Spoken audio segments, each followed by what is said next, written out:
Hi guys, my name is Will and welcome back to another video. In today's video, we are going through the list of games that I will never get the Platinum Trophy for. There are 7 games in the list and I'm going to go through them individually and explain why I will never get to hear that amazing noise of the Platinum Trophy popping. Before we begin today, please make sure to leave a like on the video and subscribe if you're new.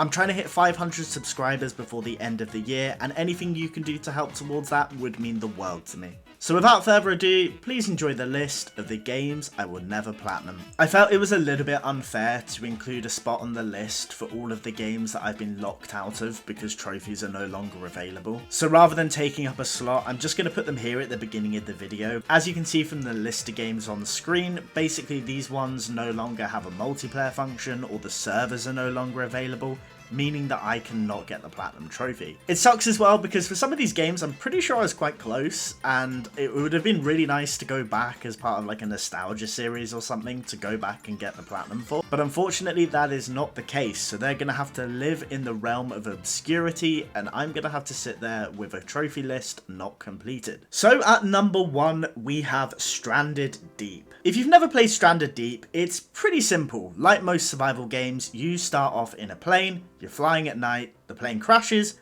you wake up on a deserted island. Now the whole aim of Stranded Deep is to gather materials, craft different things and make sure you survive. However, there is one major thing that stopped me getting this platinum: enjoyment. If you do pay attention to some of my older videos, on the cleanup wheel Stranded Deep was on there. I did a spin one time and Stranded Deep was landed on, so I was like, great, I'm going to go back and play the game. And I just hated it. I probably played like 5 or 6 hours in total and got a few of the trophies, but overall I did not have a good experience. Now I understand as much as the next guy that you sometimes have to suffer for a Platinum Trophy and sometimes you get really bored of games and things can take a long time. But it wasn't even burnout with this, I just genuinely did not enjoy anything I was doing. I had 6 of the 36 trophies. I did get a couple of them in my recording session, but ultimately I decided it was just not worth my time. PSN profiles reckon this game takes about 30 hours to platinum and is a 5 out of 10 difficulty. Maybe I'll come back to it one day, maybe it will change my mind, but for now I am never ever going back to Stranded Deep, and therefore I am never getting the platinum. At number 2, we have Fall Guys. I'm sure you're all aware of what Fall Guys is. It basically took over the world in 2020. Taking inspiration from game shows like Takeshi's Castle, it's kind of a battle royale but playing loads of different mini games. There's loads of obstacle courses, elimination rounds, and general things like that. Now, I'm sure 90% of you will know what I'm going to be talking about here, but there is one trophy in particular that made me not go for the platinum. And that, of course, is Infallible. In order to earn Infallible, you need to win 5 episodes in a row. And if you don't know how difficult that is, well, winning one episode can take a bit of time. You need a bit of luck and a bit of skill combined with just the right circumstances. Winning 2 games in a row is hard enough, but winning 5 episodes in a row, I knew this platinum wasn't going to be for me. Yes, I know there are ways that you can cheese it. I know that if you think you're going to die, you can quickly leave and you keep replaying until you win the episodes. But sometimes I like to do things legit and I just don't feel like that's a fun way to get a platinum for the game. I hopped on the Fall Guys trend when it came out. I actually currently have 22 of the 35 available trophies, but the idea of getting everything else just to fail at the Infallible hurdle made me not want to go for the platinum. So as Duncan Valentine famously says, so for that reason, I'm out. I decided it is not worth my time and we're never gonna platinum Fall Guys. At number 3, we have Call of Duty Black Ops 3. Now, Call of Duty Black Ops 3 is probably my favourite jetpack Call of Duty, and I think it's a severely underrated game. It got kind of a lot of hate from the community when it first came out, particularly because Advanced Warfare had come out around that time, and that was widely despised by the Call of Duty community. But I'm going to come out with a very controversial opinion here. I think Black Ops 3 was probably the best Call of Duty of the PS4 era. I currently have 29 of the 48 trophies on the base game. I've even completed the campaign in Veteran, but ironically the campaign is where I am never ever going to get the platinum.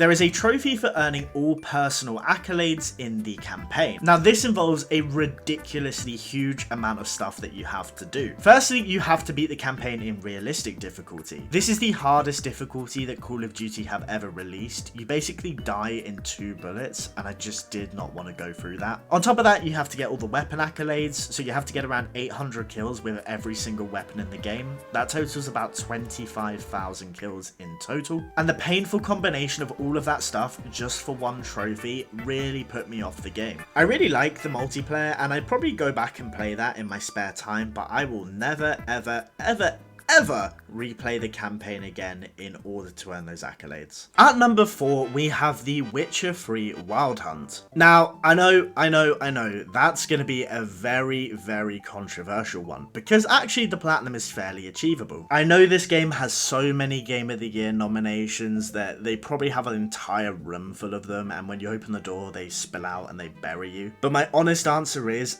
I didn't like The Witcher. I played quite a few hours of the game and I just could not get myself into it. I just wasn't getting along with the combat, I didn't feel like the story was really for me, and I ended up putting it down. Now, could I sit and play through the story once to try and get everything? Sure, but for the platinum you do need at least 2 playthroughs, and I just don't have any energy or time for that. I did play a little bit though. I have one of the 53 trophies, so having to go back to do the remaining 50 or so just isn't worth my time. And honestly, there's probably a ton of Witcher videos you could go watch, so I'd recommend some of those. In the number 5 slot, we have Steep. Steep is one of those weird games that I never really see anyone talk about anymore. It kind of just fell off the face of the earth. If you kind of missed the boat on what Steep is, honestly, it's like a semi-open world snowboarding game. I don't really have much of a better explanation than that. When it first came out, I think everyone said it looked really awesome and cool, but actually when you kind of think about it, there's not that much to do. It's all kind of samey, you're just doing the same challenges over and over again. Now, the main reason I never went for the platinum for this is there are 115 challenges in total in the game. Most of these challenges are quite tricky, and while you could probably finish them all, the trophy that's really going to make it difficult is to get gold on all of them. To get gold, you need to complete a challenge flawlessly without making any mistakes and making sure you stay within a certain time limit. Now, that might not seem so difficult, but the fact that there are 115 challenges that you have to do in total in the game was a real put off. And to be honest, I didn't really feel that connected to the game when I was playing it. I played for a few hours and put it down. I'd come back like a couple of weeks later and once again play for maybe like 1 or 2 hours and then put the game down again. It's one of those games where there's not really a huge amount of replayability, and I didn't really fall in love with it as I was playing it. And as any gamer knows, if you just can't connect with a game, there's no point worrying yourself trying to get a platinum trophy that you don't really care about. So I made the grown-up decision to shelve the game and never bothered to go for the platinum again, and to this day that still stands. Who knows, maybe my opinion will change, but for now,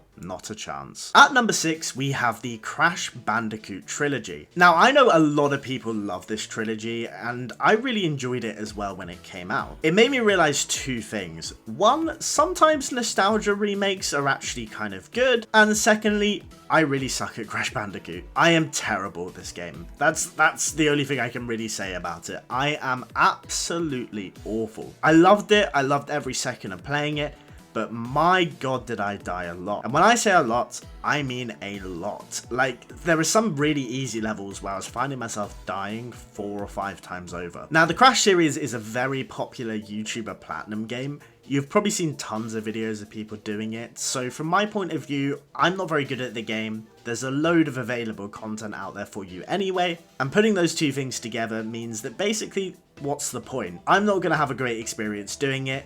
It's going to be the same trophies that you guys have seen over and over again, and I think we'll just leave it to the professionals. Last and not least, we have Naughty Bear. Now, I can hear it now. A lot of you guys are probably scratching your heads going, Will, what the hell is Naughty Bear? Naughty Bear is a game that came out on the PS3. You play as an evil teddy bear, and the whole aim of the game is to scare your fellow bears into dying. It's a really weird concept for a game. I have no idea who approved it, but it holds a special place in my heart. Now, the reason for that is it is the first game I ever earned a trophy on. In fact, the game is so old that if I go onto PSN profiles, not only is it the first game at the very bottom of my trophy list, It also doesn't have a timestamp. The game is so old that PSN profiles cannot track the date that I got that trophy on. Now, looking back, it was probably like 2009, 2010 time when I would have earned that. That's probably about 13 years ago, so I would have been about 14 at that time, which is honestly crazy to think about. So anyway, on to the main reason why I can't platinum this game. First of all, I don't think it has ever come out on the Retro Store in any way, shape or form. It feels like that game just fell off the face of the earth. I'm sure I could get like a secondhand copy, but I have no idea where I'd even begin to look for that. And secondly, and kind of crucially, there are 2 or 3 multiplayer trophies that are associated with the game. Now, interestingly, these are not locked out, so it turns out the servers are still kind of up, or at least there's some form of online that you can use in the game. And while you can't find multiplayer matches, you can set up custom private matches with a friend. The main issue with doing this though is I have never ever seen a single person advertising to play this game. Like, I don't know if anyone owns it. I don't even own a copy of this game anymore. It feels like it's one of those games that has just fallen by the wayside and is just completely dead. Like, the entire mainstream world has forgotten this game existed. I have no idea if anyone even remembers it. I have no idea if a single person watching this video will know of that game or know when it came out. But ultimately, those are the reasons why I cannot get the platinum. I think it'd be a really cool video to go back and platinum it. It'd be like, yeah, this is the platinum that took me 14 years to get or something like that. But once again, I have no idea how or where I could even get the game. So that's going to do it for today's video. Thank you so much for watching. I know it was a little bit different to what we normally upload, and we'll kind of go back to regular platinum videos as of next week. If you guys do like this type of video, I'd really like to start doing more of this kind of content. Maybe do some tier lists of the games that I've platinumed. I mean, I have 60 platinums now. That would be a really long tier list video, but I could always divide them up or something like that. So yeah, let me know in the comments if that's something that you'd be interested in. I'd be really happy to do that kind of stuff. Once again, if you are new, please consider subscribing. There's probably a video that you can click on screen right now. I hope you have a fantastic rest of your day, and I will see you in the next one. Peace out.